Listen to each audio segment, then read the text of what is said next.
Skin যাদের খুব red হয়ে যায়, বিশেষ করে বাইরে বেরোলে বা ফেসিয়াল করার সময়, তার মানে তাদের হচ্ছে সেনসিটিভ স্কিন।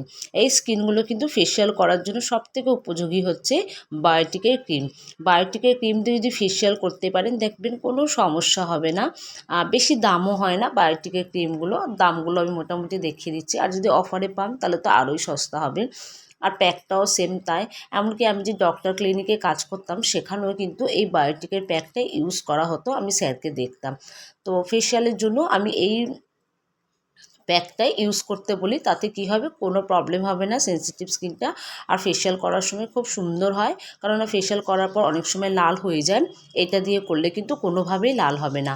আর রইল স্ক্রাবার। স্ক্রাবারটা বেশি বড় দানা করবেন না, খুব ছোট্ট একদম মাইল্ড স্ক্রাবার ইউজ করবেন। এখানে আমি একটা অন্য কোম্পানির মাইল্ড স্ক্রাবার ইউজ করছি, এটা আমার খুব ভালো লাগা। আমি অ্যামাজন থেকে আনিয়ে নিই, খুব কস্টলি হয় বাট ভালো, খুব অল্প পরিমাণেই হয়ে যায়। তো এই হচ্ছে ফেসিয়াল কিট। আপনারা এইসব কিটগুলো দিয়ে যদি ফেসিয়াল করতে পারেন, দেখবেন সেনসিটিভ স্কিনের ক্ষেত্রে খুব ভালো হয়, কোনো রেড হবে না স্কিন। খুব ভালো কিটটা, ইউজ করে দেখুন। করলে দেখবেন, আশা করি আপনাদের প্রবলেমটা সলভ হয়ে যাবে আর ফেসিয়ালও করতে পারবেন।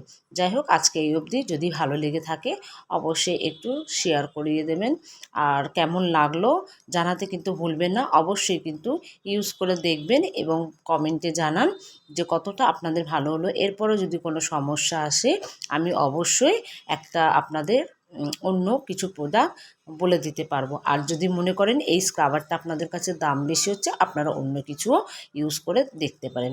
ধন্যবাদ সকলকে।